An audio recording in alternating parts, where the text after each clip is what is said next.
में क्या आता है और इसका फायदा आप किस प्रकार से ले सकते हैं।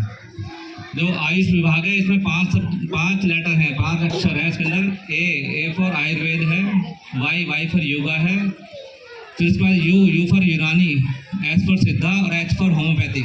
मतलब 5 प्रकार की चिकित्साओं को मिलाकर के एक विभाग बना दिया गया है जिसे आयुष विभाग कहते हैं।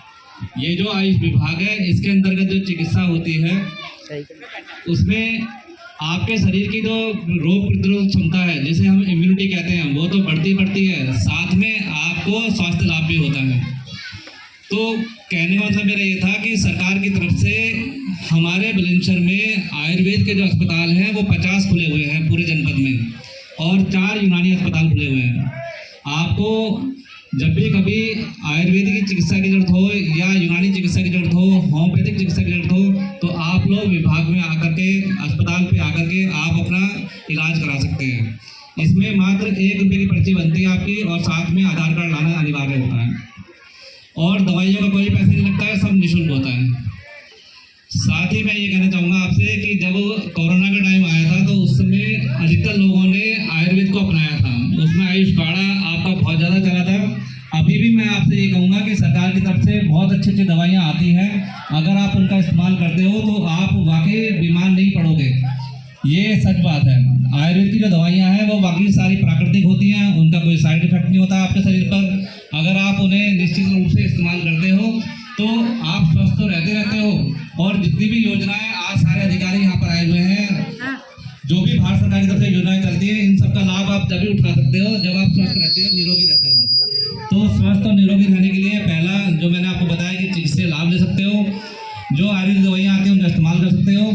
साथ ही इम्यूनिटी बढ़ाने के लिए जो दवाइयाँ आती हैं उनका इस्तेमाल कर सकते हो। च्यवनप्राश है आज की डेट में, च्यवनप्राश सभी लोग जानते हैं। अगर आप खाते हो, अपने बच्चों को खिलाते हो तो वाकई आपके बच्चे सर्दी खांसी जुकाम से परेशान नहीं होते हैं।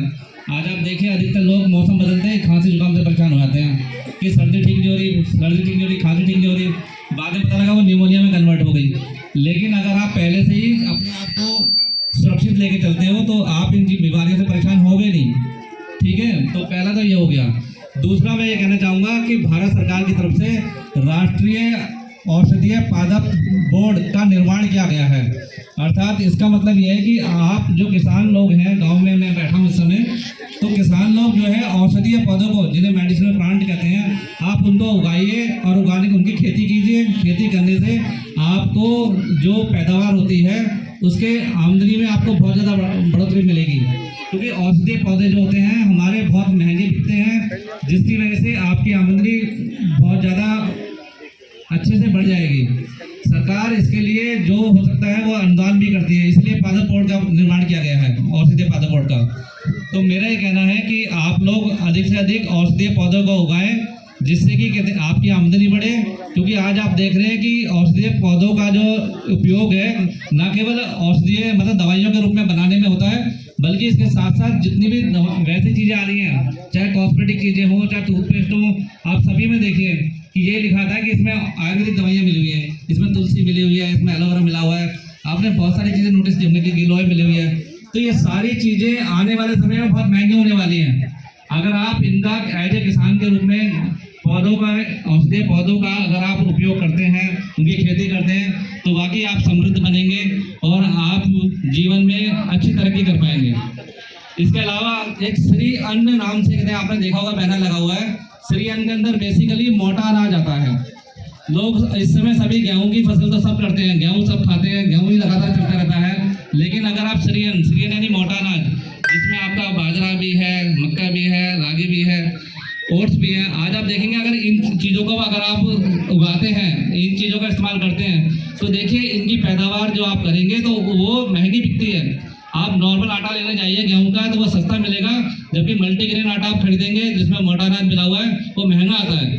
तो मेरा यही कहना है कि आप मोटे अनाज का इस्तेमाल करें, यानी श्री अन्न का इस्तेमाल करें, जिससे आप स्वस्थ और निरोगी रहेंगे। आपको पेट की बीमारियां नहीं होंगी, पेट आपका बिल्कुल स्वस्थ रहेगा। और अगर पेट स्वस्थ है तो बाकी बीमारी तो अपने आप ही कहते हैं आपको नहीं आने वाली है। तो इन्हीं सब के साथ मैं अपने शब्दों को विराम देता हूँ। बाकी अन्य अधिकारी से कहूँगा कि वो अपनी योजना को बताएं। और हमारा यहाँ पास में जो आयुर्वेदिक अस्पताल है वो नेथला पड़ता है, नेथला राजकीय आयुर्वेदिक चिकित्सालय है। इधर आप लेफ्ट इधर साइड में देखेंगे तो सरायघासी है, सरायघासी में भी राजकीय आयुर्वेदिक चिकित्सालय है। इधर चोला के पास गांगरोल है, गांगरोल में आरएच चिकित्सालय है। आपके पास की जो ग्राम पंचायत है इसमें ये पढ़ेंगे, आप कभी भी वहाँ आकर के अपना कितने आयुर्वेदिक इलाज करा सकते हैं। धन्यवाद।